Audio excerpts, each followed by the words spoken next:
The first crack came on the morning of the winter solstice, a sound like a great bone splitting somewhere far beneath the mountain, and every wolf in Frostholm lifted its head. I felt it before I heard it. I was standing at the high window of the council room, watching the last of the night drain out of the sky over the northern ridge, when the floor beneath my boots shuddered once briefly like a held breath released, and the warmth at the base of my throat, the warmth I had carried since boyhood without ever being able to name it, flared so sharply I pressed a hand to my chest. Around me, Counselor Vorn had been mid-sentence about the Southern Grain Exchange. He stopped. We looked at each other. The fire in the grate had gone still. Neither of us said what we were thinking. Below Frostholm, 300 feet beneath the great hall and the kitchens and the armory and the deep cellars where the winter stores were kept, there was a door. It had not been opened in 300 years. I had never opened it. My father had never opened it. His father's father had sealed it shut with a chain of iron links each the size of a grown man's fist, and the seal had held because everyone understood, in the wordless way pack children understand the things their parents are afraid to explain, that it needed to. Behind that door, sealed in the frozen dark of the underhold, the ancestral wolf slept. Its name was Vorin. It had no other name that anyone living could remember. 300 years ago, before the sealing, it had been the living heart of the pack, not a spirit, not a legend, but a real and breathing creature, colossal beyond any wolf born of natural parents, silver-white and ancient, the physical embodiment of the bond between Frostholm's bloodline and the moon. It had chosen every alpha of our line at their naming, walking out of the underhold on ceremony day and looking the candidate in the eye until the candidate either stood firm or stepped back. Those who stepped back did not become king. It had carried our dead through the high pass at winter's end, the old tradition, the bodies laid on its broad silver back on the longest night, so that the moon could see them clearly. It had stood behind my ancestor at the great treaty signing and looked at the assembled pack lords until not one of them met its eyes, and the treaty had been signed. It had been, by every account I had ever read, not a creature of ceremony but a creature of truth. It knew what people were, beneath what they performed to be, and it acted accordingly. Then the last Luna had died, and Vorin had gone under. That was the story we were given, the short version, the version safe for children. My grandmother had told me the longer one when I was old enough and the night was quiet enough, and the fire had burned down to the kind of coals that make honesty easier. The last Luna, her name was Sira, had been the only one Vorin had ever fully accepted.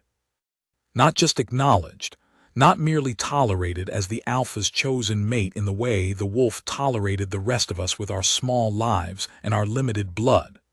Accepted. The wolf had lain at her feet and slept, which it had done for no other living person in the entire recorded history of the Frostholm line. When Sira died of fever in the 3rd year of her marriage, before she could give the king an heir, Vorin had walked through the great hall one last time slowly, the enormous paws making no sound on the stone, and it had looked at the assembled pack with those ice-pale eyes, and then it had looked at the king, who was a broken man and knew it, and then it had gone beneath. The iron seal had not been my ancestor's idea. It had been Vorin's. The wolf had pulled the chain itself, snout to the floor, the links dragging across the stone in the last sound any of them ever heard from it, hauling the lock into place, and it had looked back once, one long, patient, impossibly old look before the stone door closed. Nobody wanted to be the one to open that door without cause. The second crack came 3 weeks later, louder, and that time the floor of the great hall shifted visibly. A serving maid dropped a tray. The hounds in the yard howled together, a long, inconsolable sound that went on past the point where wolves usually stop, each one taking it up when the one beside it faltered, as if they were keeping something alive by turns. I took the stairs to the underhold's antechamber with Vorn and my head guard, Cassin, and we stood at the iron door and listened. From the other side came a low, rhythmic pulse, almost like breathing, but with a weight to it that I could feel in the back of my teeth, in the joints of my hands, in the place at the base of my throat where the warmth lived. "The ice is moving," Vorn said. "The mountain shifts in hard winters. Its normal structural settling, the solstice cold, the depth of this year's freeze. I can have the stoneworkers inspect the lower passages." "Vorn," I looked at him, he stopped. I had sent 3 people through that door in the 10 years of my kingship. The first had been a blood mage recommended by the council, a man with a famous name from the western reaches, and the measured confidence of someone who had never actually failed at anything significant. He had spoken to me at length about the theory of ancestral bonding, about the nature of sealed beasts, about his own considerable experience with sleeping things. He had lasted 4 hours before we heard him screaming from the other side of the iron, not an animal sound, but a man's, high and continuous. And when we opened the door, he walked out on his own 2 feet, but would not speak of what he had seen for 3 days afterward. And then he had resigned his position and left Frostholm that same week without explanation, and without requesting his remaining fee. The second had been a warrior of my own guard, Davin, a man I trusted with my life and who trusted me with his, and who had volunteered without my asking. He had made it to the outer cavern, he said afterward, further than the blood mage had gone before visions had come. His dead father, he said. A voice that was not quite a voice, that knew things about him it had no right to know. A cold so deep it went past temperature into something that felt like grief, like the specific grief of a person who loves someone they cannot reach. He had turned back not because he was afraid, but because he understood, in the way Davin sometimes understood things, that going further would not be permitted. Not that he would be harmed. That he would be turned away, gently, by something that recognized he was not the one it was waiting for, and that to go further would be to trespass. The third had been a bone singer, a woman who worked with old blood and old sound and who had come very highly recommended by 2 packs that did not recommend things lightly. She had stood at the inner threshold, she said, and listened for a long time, and what she heard had not been threatening. Only very old and very patient and very specifically directed away from her. She had returned and said simply that the wolf was not ready.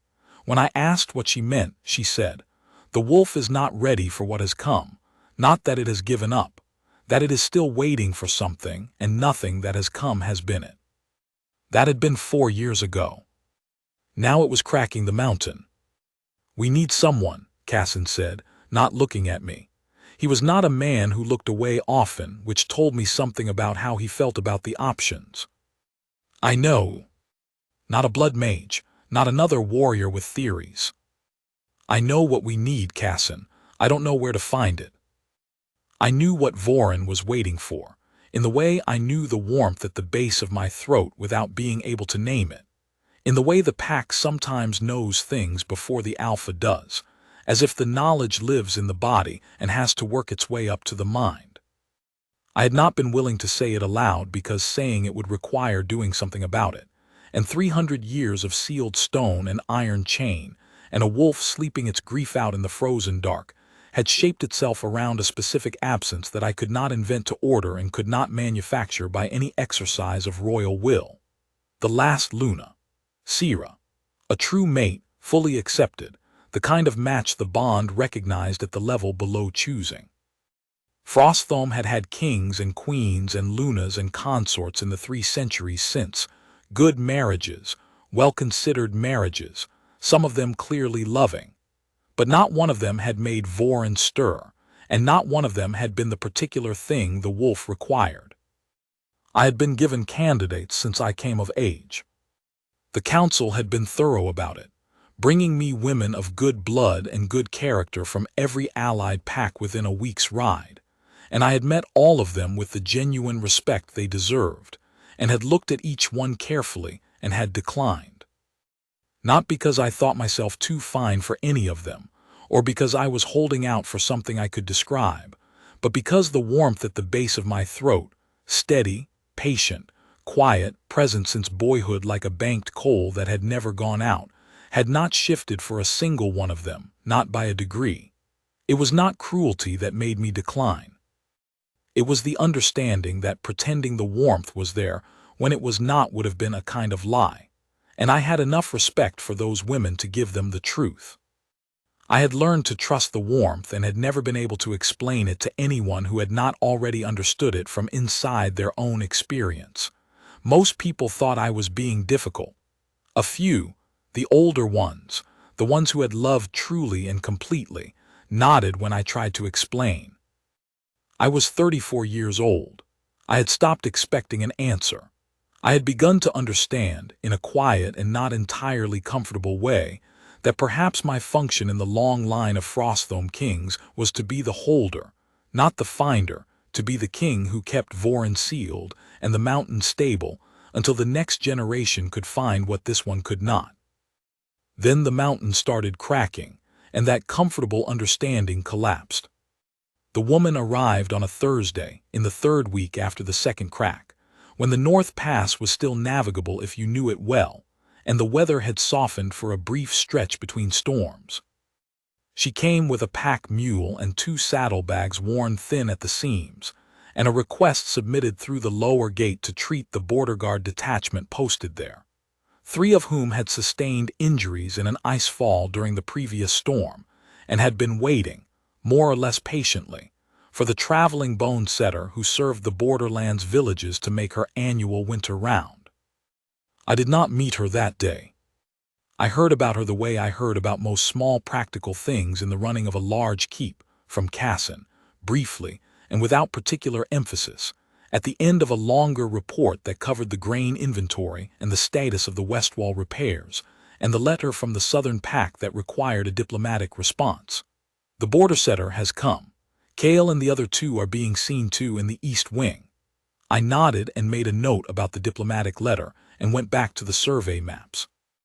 That was all. What happened that night was that the wolf cried. I had never heard it before. Nobody currently living had. It was not a howl, nothing so ordinary, nothing with a shape I could have described by referencing other sounds. It was a resonance, more felt than heard, a vibration that moved through the stone of the mountain the way cold moves, not from a single point but from everywhere at once, rising through the floor of Frostholm and through the soles of my boots and up through the body until it reached the chest. It was not frightening. It was something older than frightening, something that went past the category of threat into something that was simply very large and very old, and this time unmistakably awake. My wolves in the yard went silent in the middle of their own noise, abruptly, as if a hand had been laid over their mouths. In the great hall, 2 candles guttered in still air. I felt the warmth at my throat spike, hard, not painful but urgent, a pulse like a second heartbeat landing against the first, or like the moment when you realize you recognize someone before you have seen their face clearly. I was in the upper east corridor, heading toward the guardroom. I had told myself I was going to check on the reports from the night watch, which was true, but was not the only reason I had taken the east corridor rather than the shorter route, when I heard the second sound. Someone was singing. Not performing, not a deliberate piece, no formal song of the pack, no ceremony melody I could name. The kind of sound a person makes when they are alone and working and their mind is elsewhere, and the music is simply what their breathing does when the world goes quiet. A low, unhurried thread of notes, a melody that did not quite resolve itself into a finished thing, the kind of tune that feels old without being identifiable, something you might hum in the dark while setting a broken limb or compounding a tincture by lamplight, not for anyone, only for yourself. It was coming from the small treatment room at the end of the east corridor, where the lamp was burning. The floor gave the faintest shiver beneath my boots.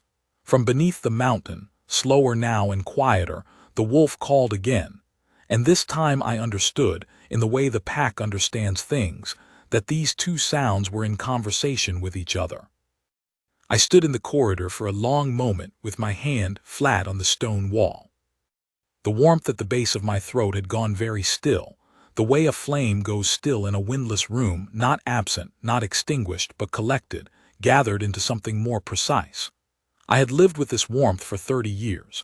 I knew its every register, its steady background hum on ordinary days, its occasional brightening when something came near that was good or right, its silence around anything hollow or false. I had never felt it do this. This was not brightening.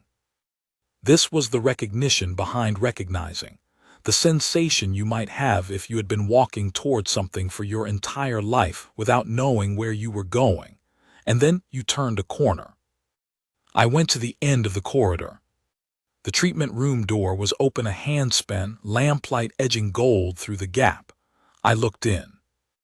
A woman with her back to me, working at the low table, her hands moving in the efficient and economical motions of someone long accustomed to the task. Brown hair pinned up simply, without ornament. A traveling coat still hanging on the hook by the door, plain clothes beneath. The look of someone who had been on the road for several days and had eaten supper and gotten straight back to the work. She was not tall. She was not dressed like anyone of standing. She had the sure, quiet movements of someone who solves practical problems without an audience and has no particular need for one.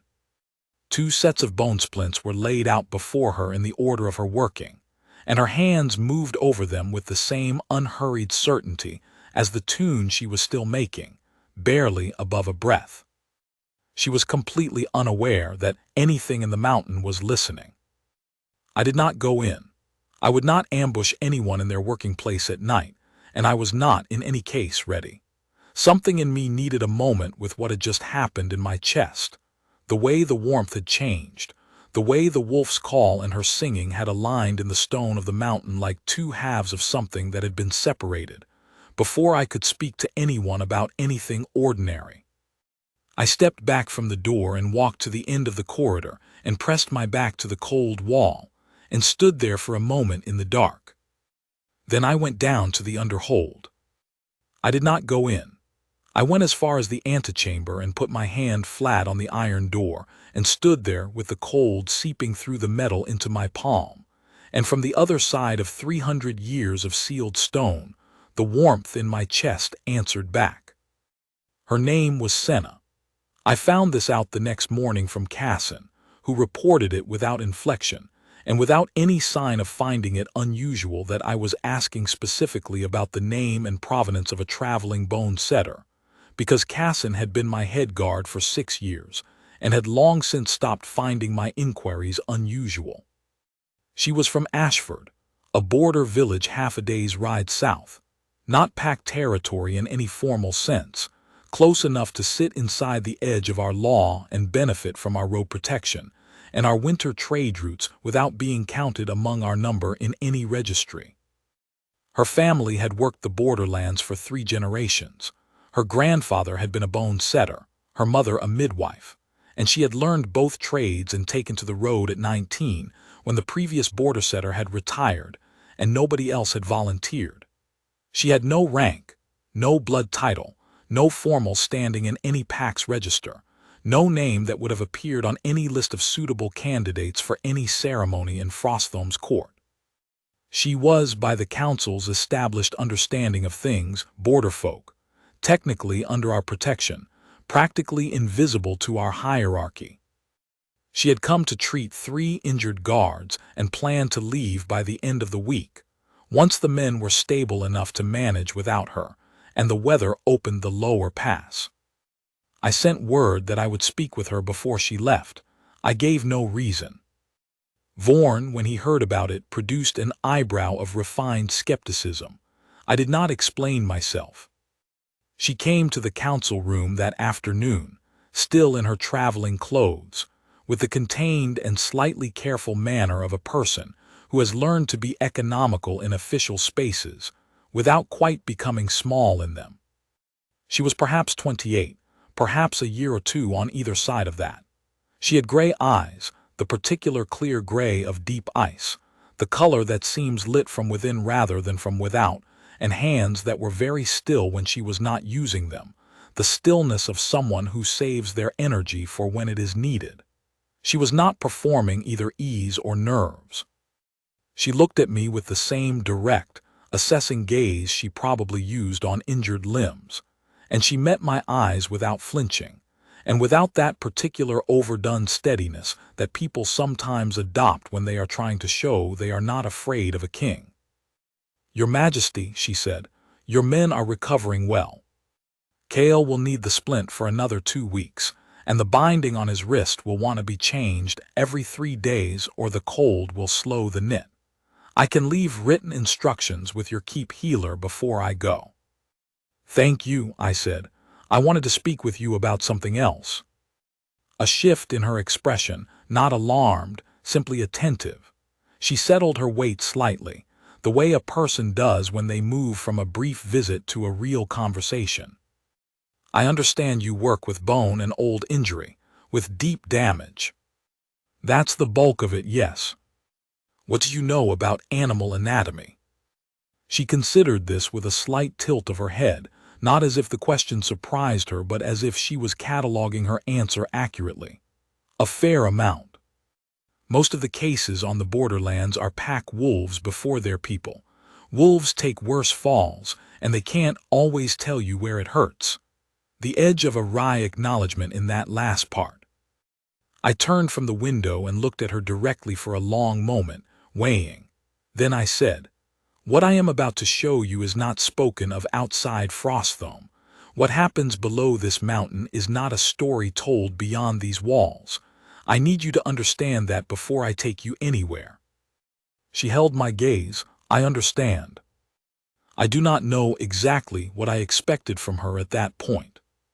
Most people, when they began to understand they were being taken toward the underhold, produced some form of significant emotion. The particular bright edge of curiosity that comes with the recognition of danger, or the deep-seated animal reluctance that comes with approaching something very old and very powerful. Senna listened to what I told her, the barest outline. A creature sealed below the mountain for 3 centuries, an ancestral bond, a wolf that had not permitted approach for 300 years, the mountain now cracking around its renewed unrest, 3 capable people sent and 3 turned back without reaching the inner chamber. And when I finished, she asked one question. "What is the nature of its pain?" I looked at her. "I beg your pardon." Creatures don't call out in distress for no reason. Either something hurts them physically, or something is wrong with their condition, or something is needed that they don't have and can no longer do without. She paused. "From what you've described, the patience of 300 years, the calling rather than the violence, the fact that it hasn't broken through, I would say it is the last one. Something needed. Which would you say it is?" The warmth at the base of my throat shifted, barely, like a hand settling into a more certain grip. I said, "I believe it is the last one, something needed." She nodded, as if this were a workable diagnosis and the next step was obvious. "Then perhaps I can help." I took her down myself. Vorn protested, briefly and professionally, at the antechamber door. The protocol was that the Alpha should not enter the underhold without a full guard, and I overruled him with the patience of a man who understood the protocol was written for a different kind of danger. Cassin came as far as the antechamber without being asked, and stopped there without being told to, because Cassin understood, in the way Davin had understood, that some thresholds are crossed alone. I unhooked the iron chain. It fell against the stone with a sound larger than its weight suggested, the links ringing in the cold passage, and I pushed the door open.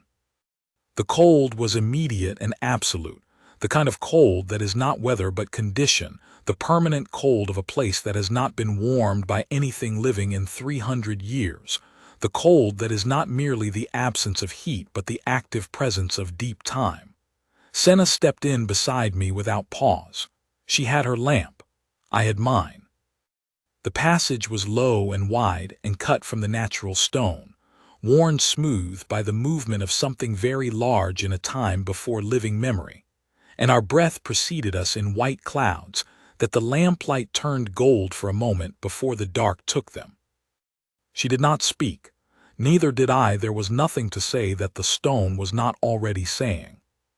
The passage descended for perhaps 200 feet, angling gradually northwest into the heart of the mountain. the angle gradual enough not to trouble the footing but consistent enough that you felt, after the first 50 paces, that you were genuinely inside the earth rather than simply below the surface of it. The walls here were older than the walls above. I had always felt this. On the 3 previous occasions I had come this far, not in their age by human reckoning, which was known, but in some other quality of the stone itself, the way certain old things carry their history in their material rather than their form. The walls were dark and slightly luminescent in a way I had never been able to explain. A faint cold glow that was not quite biological and not quite mineral and responded, I had always suspected, to the presence of the thing further below. Senna walked beside me and watched the walls with the attentive look of someone cataloging useful information, and said nothing. Then we heard it. The sound, here where the stone was closer, was softer than it had been through the floorboards of the great hall, softer, but more present, more directly itself. That softness made it worse in a way, or not worse but more real. The cry of something very large, very patient, very old that had been calling into the dark for 300 years and had learned over that time to call quietly. Not because it had given up, because it understood that screaming into stone does not make the stone hear you faster, and that the only thing to do with a very long wait is to make yourself small enough that the waiting does not break you. Senna stopped walking. She stood in the passage with her lamp held low at her side and listened with her whole body, not just her ears, the posture of a person who has learned to hear things that do not arrive through ordinary channels. Her face had changed, not afraid, but moved in the particular way that a person who works with living things and their suffering is moved by unmistakable evidence of it. She said very quietly, "How long has it been like this?" "The cracking started 3 months ago. But the wolf has been below for 300 years. She was silent for a long moment. Her eyes were still on the passage ahead of us. What did it lose? It's Luna, the last one, 3 centuries ago. She absorbed this without comment. Then she moved forward again, and I moved with her.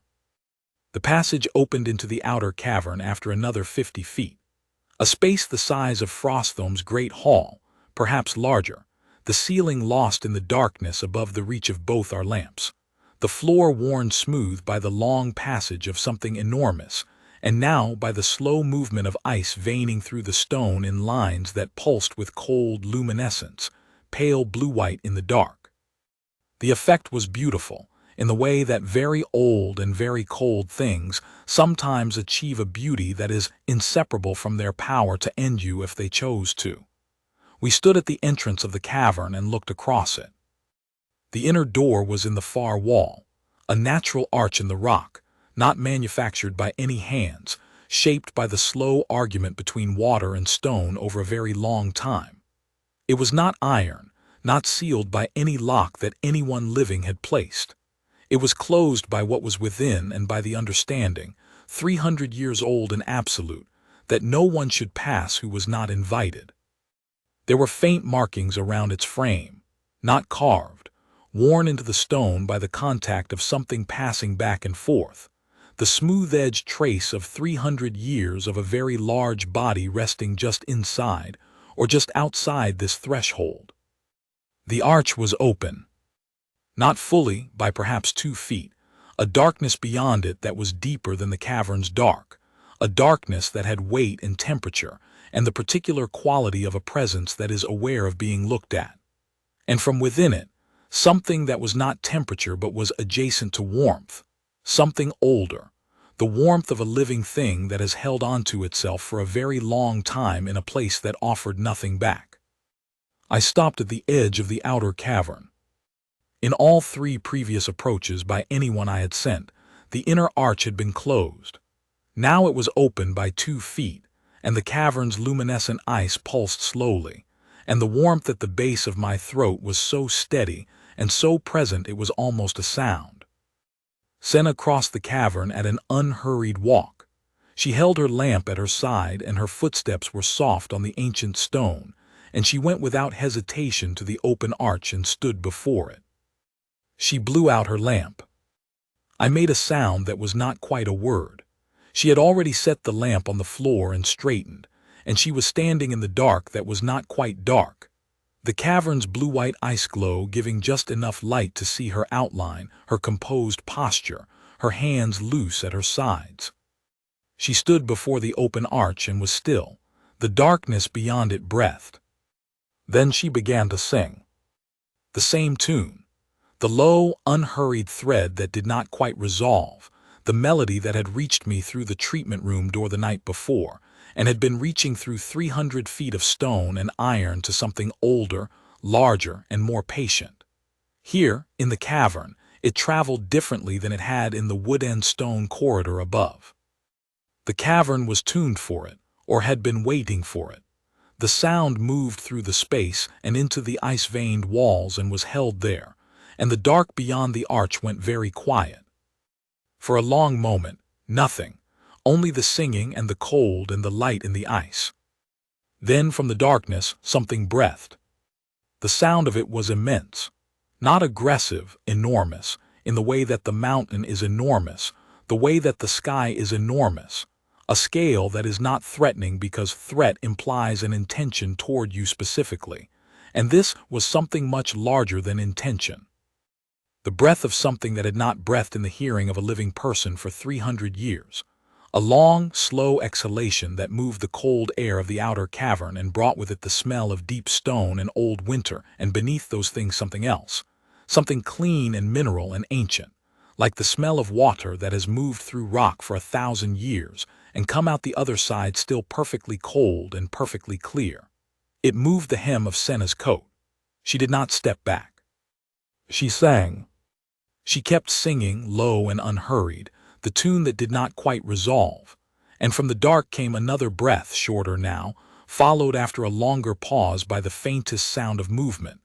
Not quick, not sudden, the immense careful shift of something enormous that was relearning, very slowly and very carefully, the idea of moving toward rather than away. The sound of immense paws on ancient stone, each one placed with the deliberateness of something that understands its own weight and has chosen, this once, to move gently. I stood at the far edge of the outer cavern and felt the warmth at the base of my throat open into something I had no word for. Not larger, deeper. As if the thing I had carried for 30 years in the form of a quiet coal had always had another dimension that I could not access from the outside, and something was reaching through from the inside and turning it.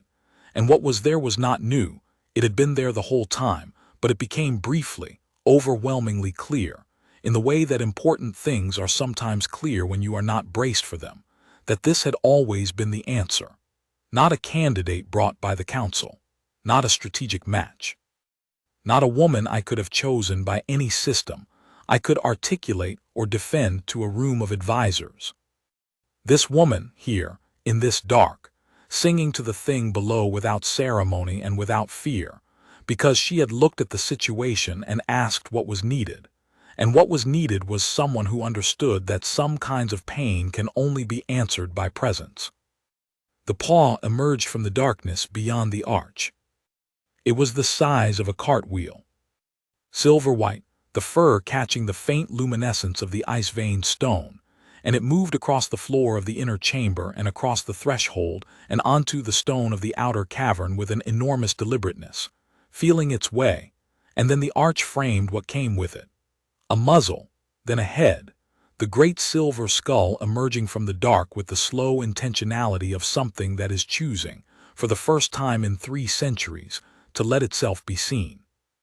The ears were laid back, not in submission but in the careful, deliberate posture of a creature making itself as small as it knows how to be, signaling, in the only language available to it, that it is not coming in threat. The head lowered as it cleared the arch. Lower and lower still, the enormous muzzle pointing toward the stone. The eyes, when they caught the pale light of the ice, were the color of very deep water seen from above, and they were very old, and they were looking at her.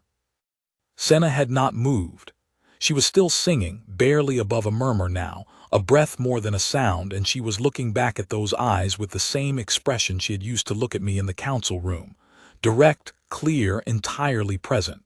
Not performing bravery. Simply there. The head lowered further. And further.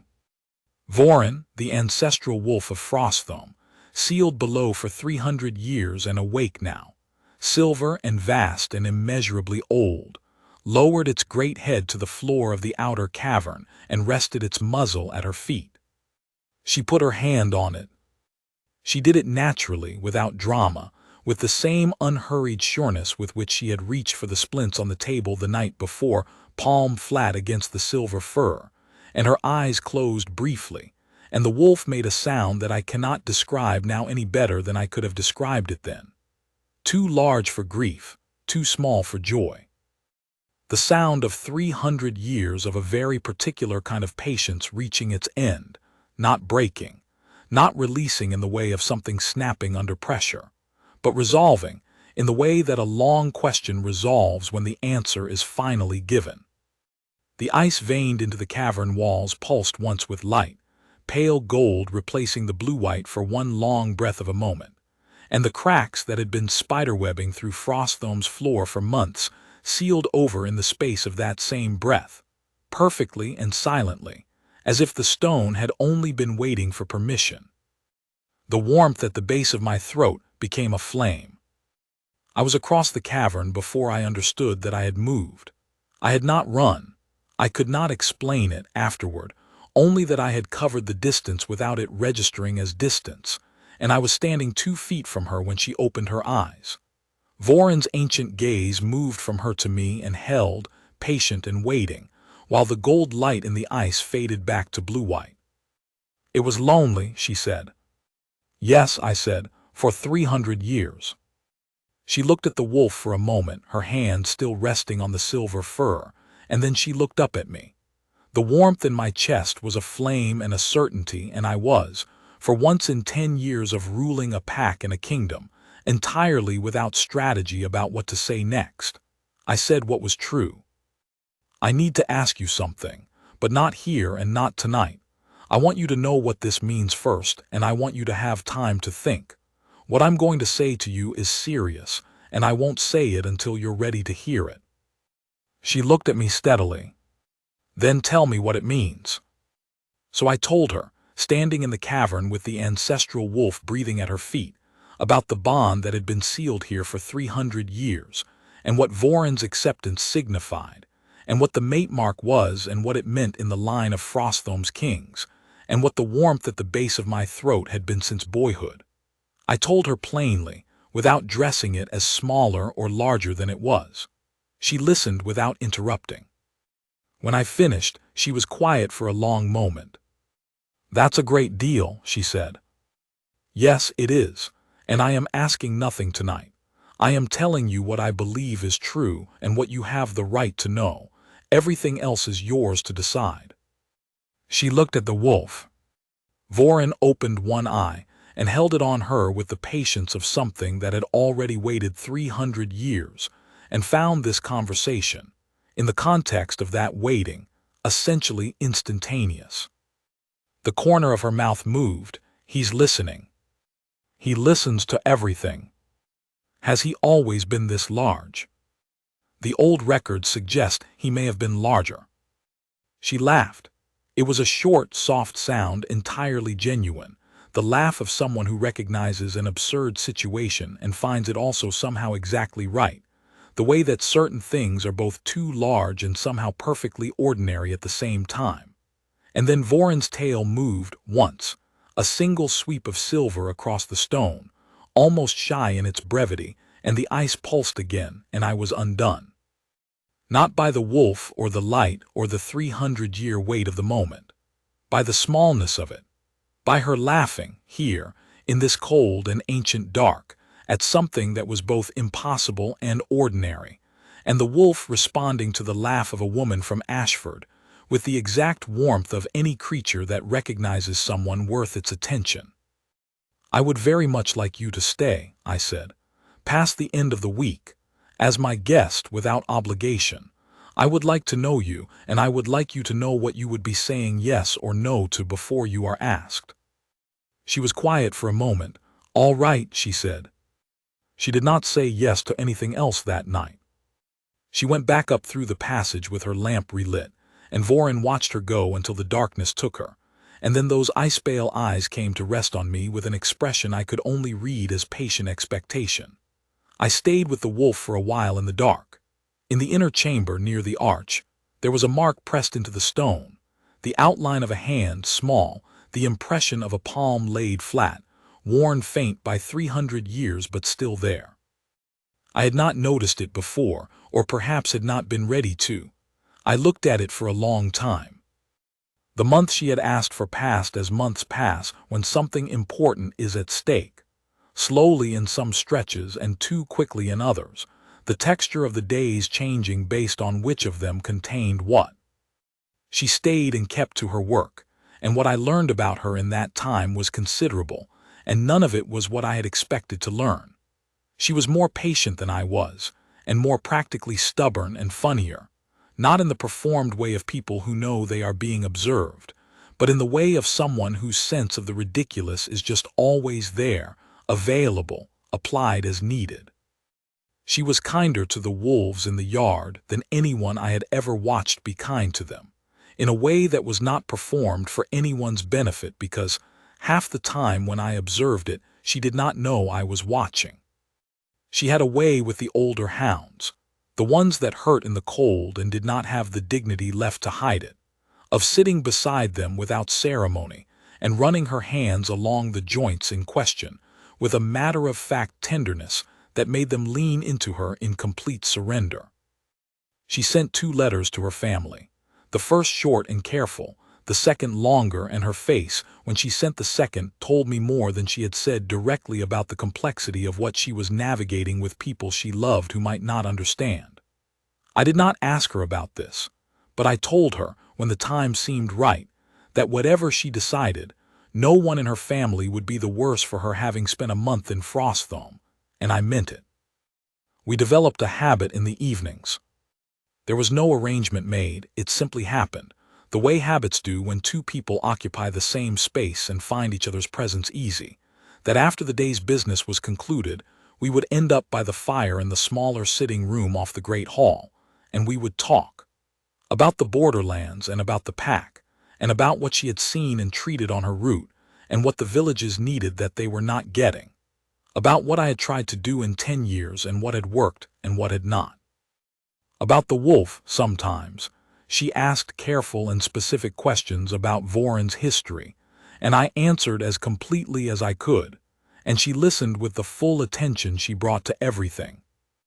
Once, late in the second week, she asked me about the warmth I had described, and whether I had ever told anyone about it before, and I said no, because the people I might have told would either not have understood or would have tried to use it for something.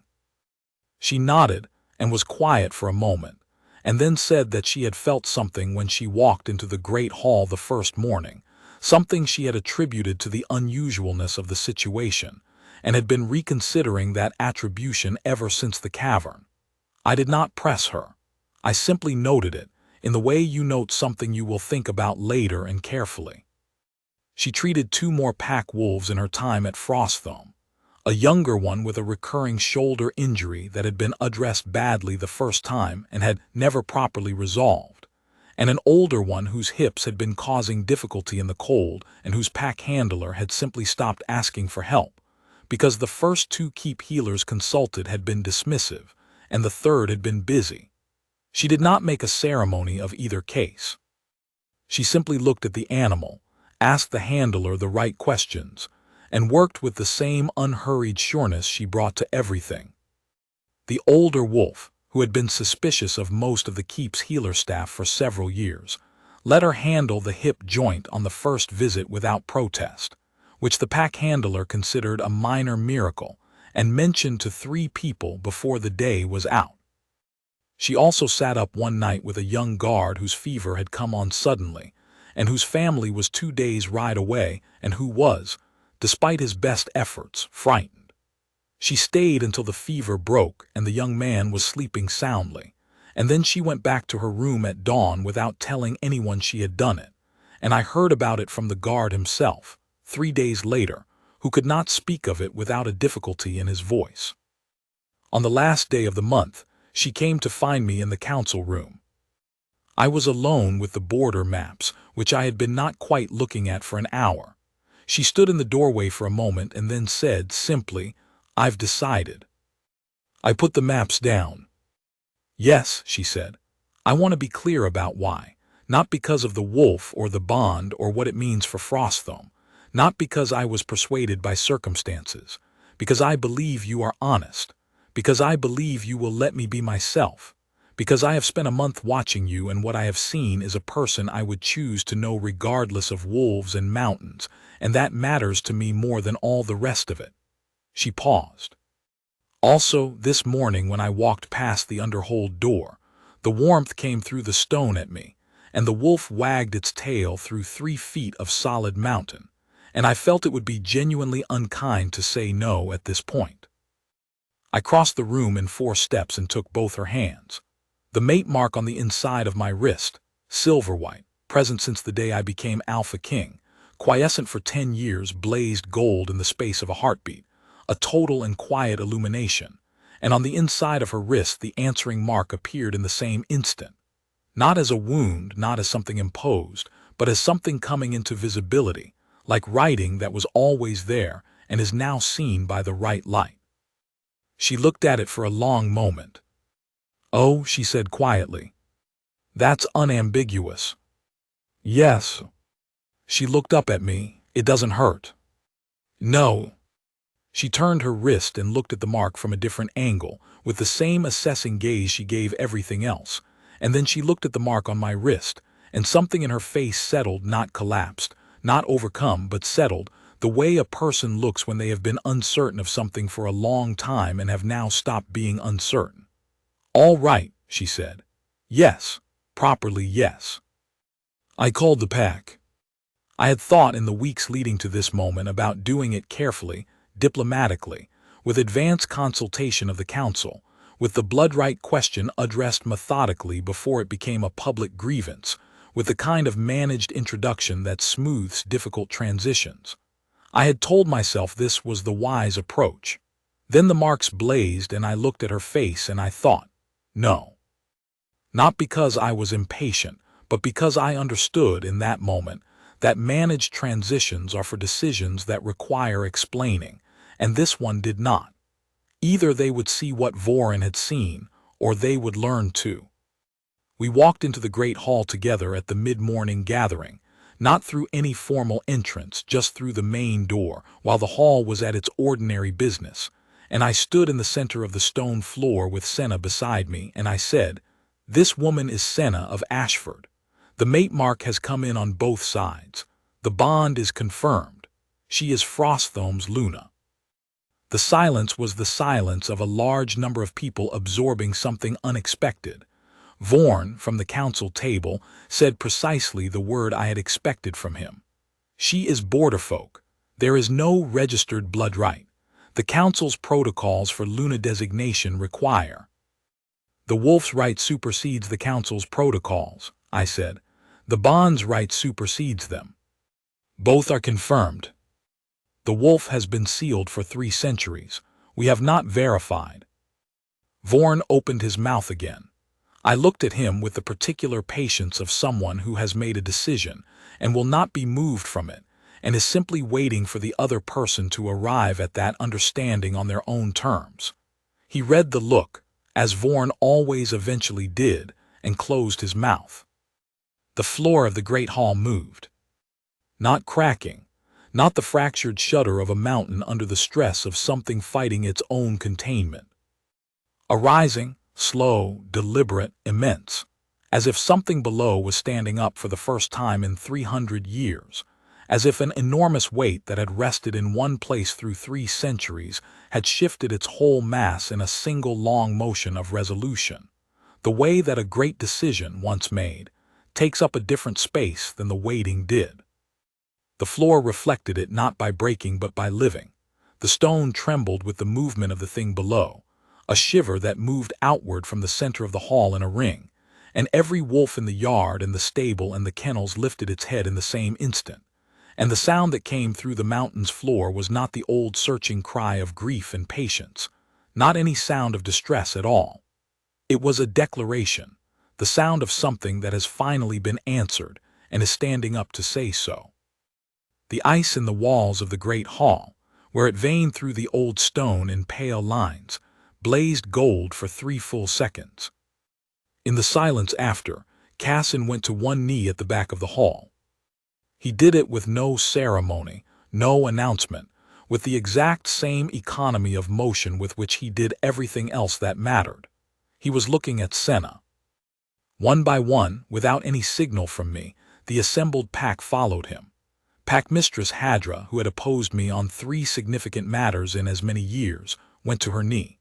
The senior huntsman, the household guard, the servants who had paused in their work and were still holding their work in their hands, all of them.